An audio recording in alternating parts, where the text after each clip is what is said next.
Hello, welcome to my show. Thank you very much for tuning in. Today,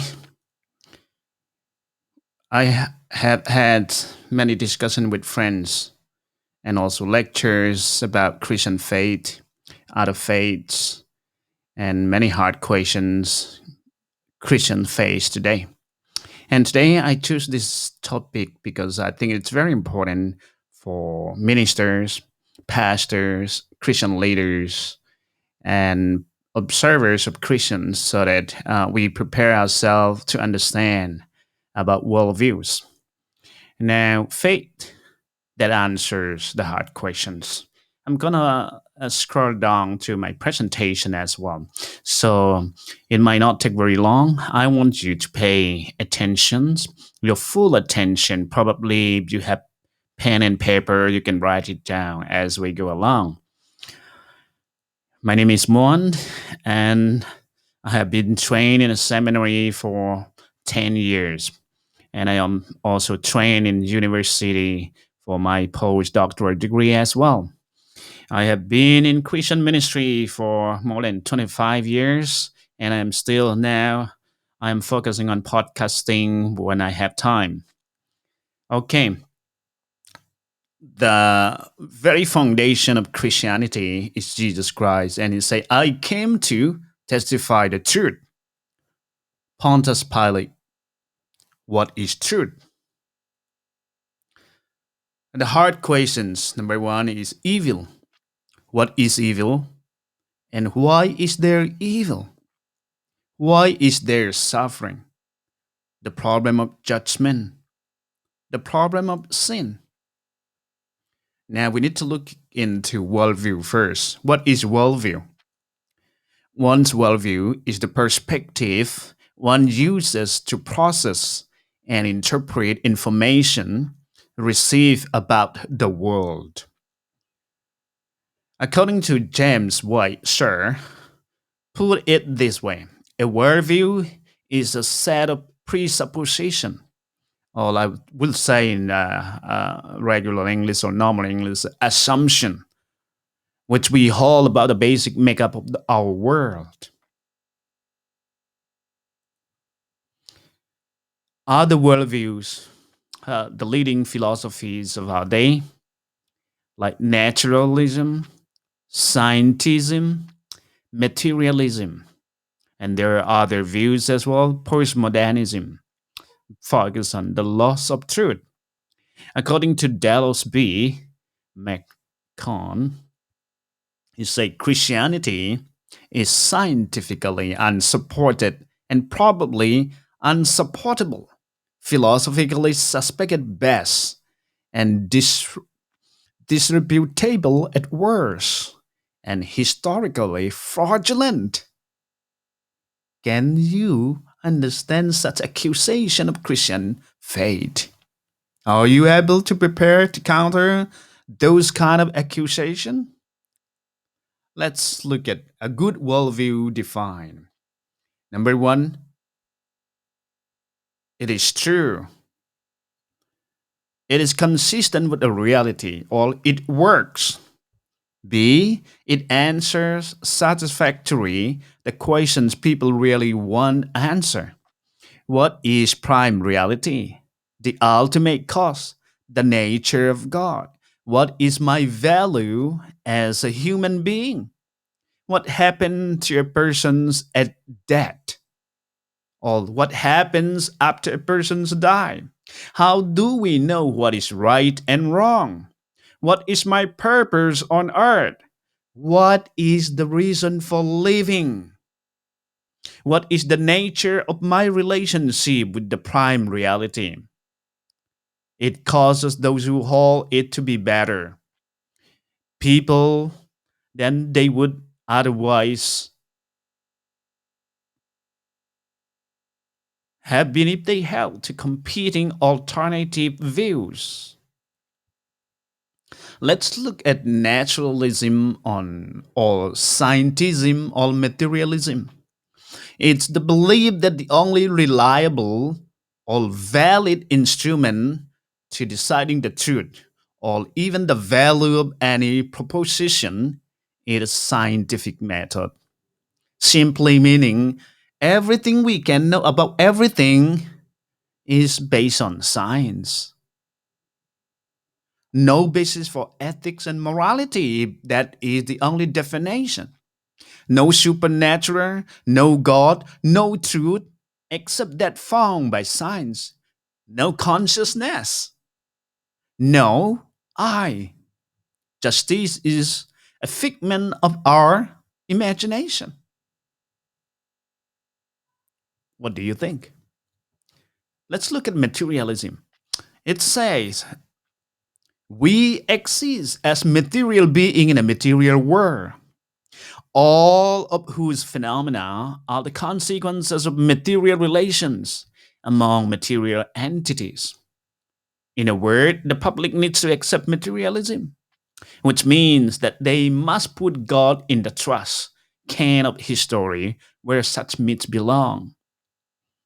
According to Richard Levitin, he quoted from Easy on Carl Sagan in January 9, 1997, New York Review Books.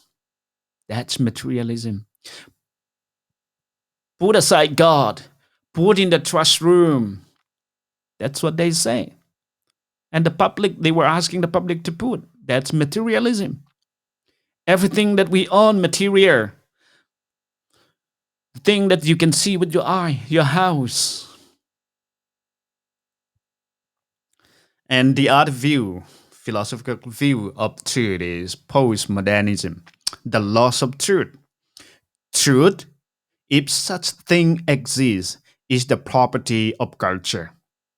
So according to postmodernism believes that there's no absolute truth because each culture, whether you live in India or Africa or in the West, whatever truth is there, it's a creation of your own culture. Because each culture, all people's group, all tribes created their own truth. There is no absolute truth. All truth is relative. It is created by society. There is no ultimate moral authority or moral absolute, according to postmodernism. Can we live with that? What if killing is not wrong? I guess they don't want to live in that culture. Now, how do we respond to naturalism or materialism or scientism? These are philosophies that is confronting us as a Christian on a daily basis. People like some of you, people like me, who work with very smart people every day, who read about science and everything they want to do is based on science. The first thing I would like to say is it is a faith or religious belief based on circular reasoning. It cannot answer the question the human being care about. It is patently and demonstrably false. Does accepting naturalism make us better? These are the questions you need to ask before you answer. Yes, science is very important. We need science everyday life, medical science, physical science, any kind of science we need, including an environmental science. Science can answer time, like when. It can answer what. It can answer where. It can answer how many. And also by what means. Because science can test all those things. But there are things that science is out of touch. It cannot access to. It cannot answer. That Christianity can provide reasonable answers. And number one will be why I am here, why I am alive. All is that the right thing to do? How valuable am I? Does God exist? Does God act? Will that God respond if I pray? Do supernatural events or miracles happen? Why is there evil and suffering in the world? So these questions are not answered by science because they are not testable. You don't test these things on a lab or a scientific lab. These are reasoning of come from a conscious mind to answer about life and its value or its meaning or its purpose with reasoning. If materialism is right, if they are right, that means I do not exist. Consciousness is just a random moving around chemicals. Can chemical produce consciousness? That's a big question. And also, no soul, no spirit, or no non physical reality because I cannot see, there is no reality according to materialism. Life has no value. My life has no value because I am just material, a composed of chemicals. Human beings have no value. What is value? And in fact, love is chemical moving around. So if I love somebody, I love my kids, I love my friends, I love my parents, I love my siblings, and I love other people. Is it just chemical? If it's just chemical, if I hate somebody or I kill somebody, that means it's just the chemicals moving around, and there's no wrong of killing someone else because it's just chemical. Do you get my point?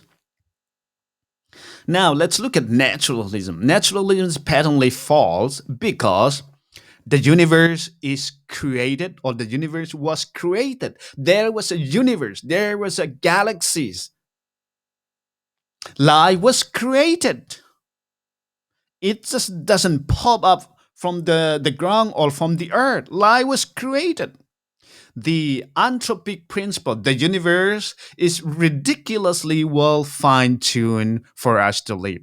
The universe, the art created, or the weathers, the sun, the soil, the water and the trees, the the winds, everything is perfect to sustain the life we have. No one in their right mind can deny the existence of right and wrong.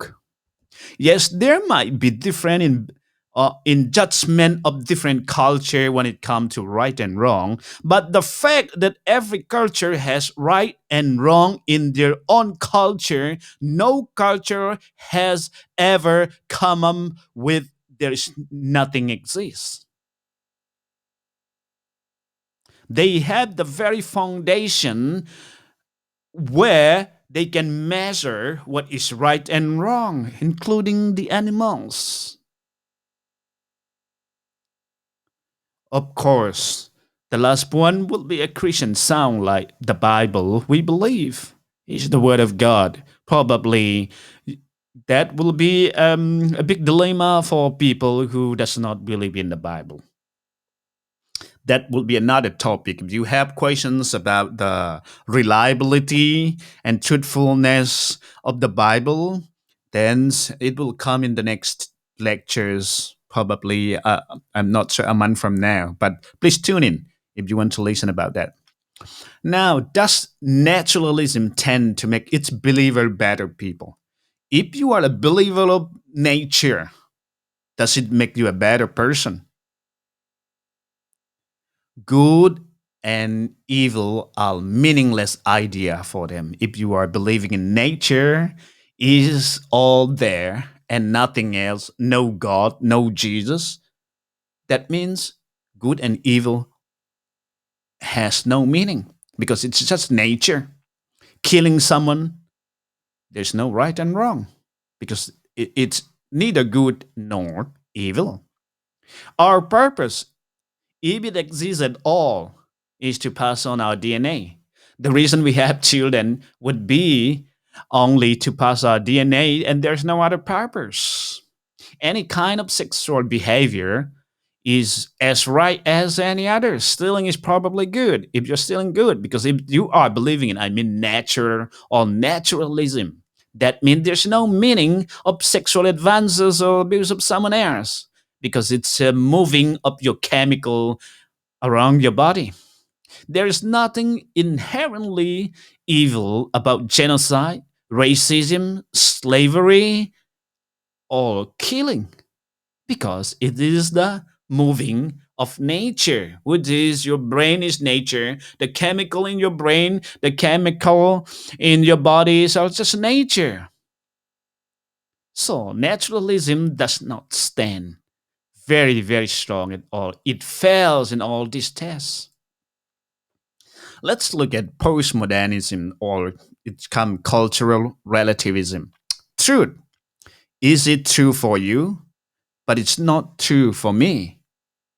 That's I heard almost every day because I work with lots of people from different culture, different religions, and they say that's true for me, but I don't know if that's true for you.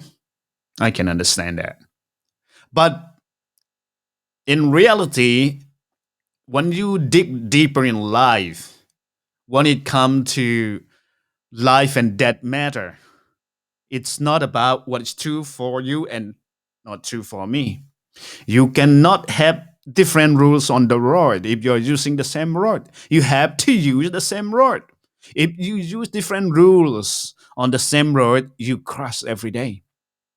Therefore, if we live in a society, we need to have the same standard that will help us to judge on what is good and evil, not based on my feeling. No rational way to discover which is the best worldview. If you are following postmodernism. Now, the problems with this is it's self-refuting. If nothing is true, then postmodernism is not true. Its author insists on authorial privilege. I do not care what they say. Some things are just true. Either God is real or he is not, even if I cannot prove it one way or another. Now, I want to focus a little bit on now the Christian worldview. According to the Christian worldview, which is my standpoint, the universe, when I say the universe, everything included the earth, the galaxy, the suns, and everything's in it is real. Yes, it's real. The creation is good, evil exists. Whether you live in a remote place in Africa or in Asia or in the West, like Australia, evil still exists. You have seen and experienced evil in the lives of many people. Despite what naturally said, there is a spiritual reality. For example, I exist. Conscious is not simply an epiphenomenon. Conscious exists. Science and Christian worldview do not contradict, as many people thought. Probably, if you think, you need to look deeper into your science and read some of the top books on ethics. So, what are the solutions? Christianity offers solution to the big problems of human being. Number one, the problem of evil.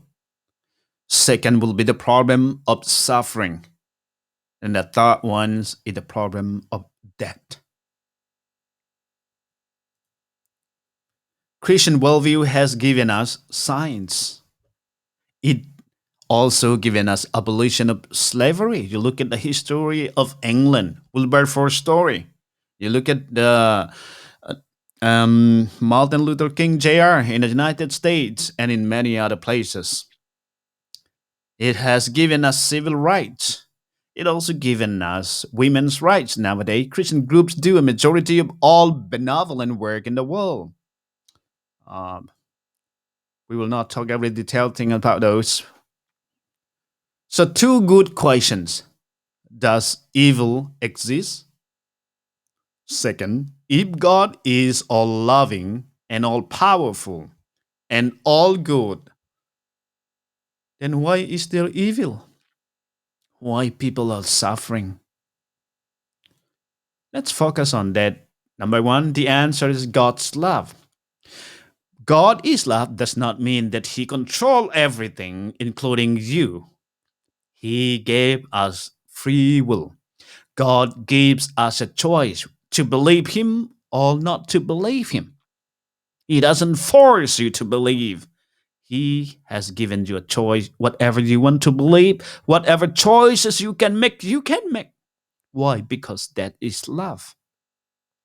The result, we rebel and brought evil into the world. Is this God's fault? What is the alternative? That's where the Christian faith came. About Adam and Eve, who brought sin into this world with Satan, but God gave us the alternative.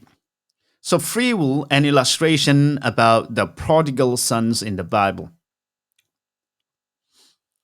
We'll not look into details about the prodigal son. Some of you already know about it, but it was about the son who ran away from home, taking all his rights or heritage that the father has given. And then when he spent everything, he has no place. He came back home and asking his father for forgiveness. He has a choice to run away from home. He has a free will to choose whether to live with the father or to leave home. He chose to leave his house, his family, and went to a far land where he enjoyed life. That was an example. Now, apologetic and evil. What are the alternative? So dualism say good and evil in an unending more or less equal balance. Then pantheism believe the physical world is evil. Evil is being tied down to the physical world. It is missing the godlike in you. Naturalism say there is no evil. Postmodernism, what is evil? Determinism, faith God is the cause of evil. And Christianity and the problem of evil, let's look at that. Evil is very much rare. We have seen every day.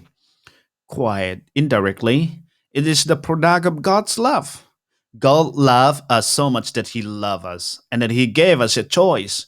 We choose evil, and thus evil came into the world. Remember your alternative predestination, determinism, God is the cause of evil. Deny evil exists. Physical creation is evil, but you are God. An unending battle, balance between good and evil all the time in our life. Sorry, in our world. If you look at the problem of suffering, suffering is not evil. Sin is evil. But much suffering is caused by our choice to sin.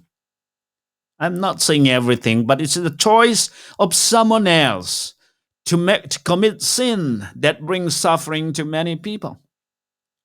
Not all sufferings are due to sin, according to the book of Job. If you read the story of Job, it was not due to his sin that he was suffering. You can also find in Gospel John chapter 9. Christianity's answer to suffering, number one, compassion. Jesus himself wept for Jerusalem. He had compassion. That's the answer.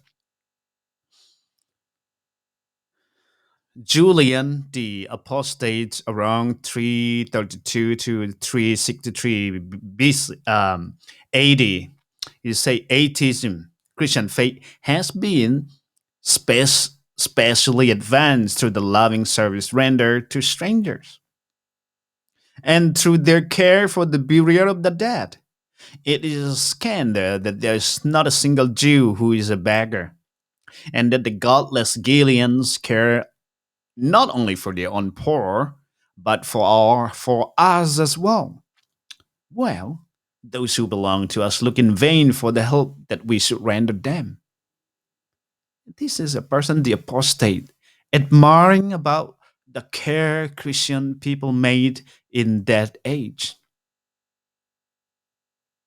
The problem of judgment, Romans chapter 3, verse 10 and the following. There is no one righteous, not even one. Revelations chapter 20, 15 say, if anyone's name was found written in the book of life, he was thrown into the lake of fire. 21 verse 8 and the following, the fiery lake of burning sulfur. This is the second death. Revelation chapter 20 verse 10 say, they will be tormented day and night for even and forever. Does God choose to send us to hell? No, we choose hell, and God, in His justice, accept our decision. Is suffering in hell literally eternal? Or is joy in heaven literally eternal? I want you to find deeper as we study these important topics. Let's look at like love and justice. For God so loved the world. So He loved, we know that, recognize His love. But you have to remember the wages of sin is death, according to Romans 6:23. And what's the wages of sin? It's death. The law of sin and death, according to Romans chapter 8, verse 2. So we would like God's love, but we are not so far up about His justice. Because God is not only also full of love, or He is love, He is also just. It's not just only one. So when we reach heaven, we will understand and fully appreciate on the emotional level God's justice. We can't explain fully about His justice. But if you want to look into the book of Revelation, I'll consider, uh, let's say, Revelation 11, 17 to 18, 16, Revelation 16, 5 to 6. The elders are thankful that God's judgment has finally come. You are just, oh God. That's a summary. So then, who is God? The attributes of God. Number one, God's eternal. He has no beginning. He exists before the creation of everything. That's called eternal. He has no ending. He was there even before time began. The second thing, omnipresent. God's presence cannot be isolated. It's the wind. It's like the wind. It's present everywhere else. Whether you are in Africa or in Asia, whether you are in Australia or in America. God's presence in the past, in the present, and the future as well. Omniscient. He knows everything, not only including the past, not only the present, but the future. Not only about the future, what's happening every day in your life. Omniscient. God is omnipotent. He is able to do anything. He is powerful. Everything can come from Him. He is righteous. He is holy. He is love. He is just or justice. God is not merely loving, He is love. In His awesomeness, full of love and full of justice. Then where does love and justice meet? Love means you love your children, you can feel. You love your friends, you can feel. But justice means if your children commit some errors or mistakes or they do something wrong, they have to follow a standard where they can correct themselves. That's justice. Even the God love us, we human or from the creation, Adam and Eve committed sin. So God is not only love, He is also just or fair. So He gave an alternative, the cross. In the cross, love and justice met together and fulfill where you and I can be called children of God.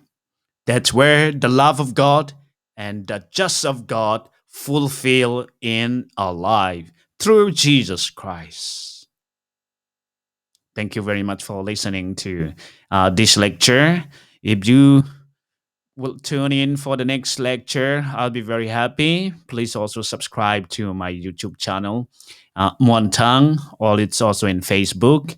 And from time to time, I'm gonna bring so many interesting topics that is dealing with life, difficult questions, and how to live well in in the world based on the Bible or the Christian teaching. Thank you very much for tuning in. May God bless you. Have a good afternoon.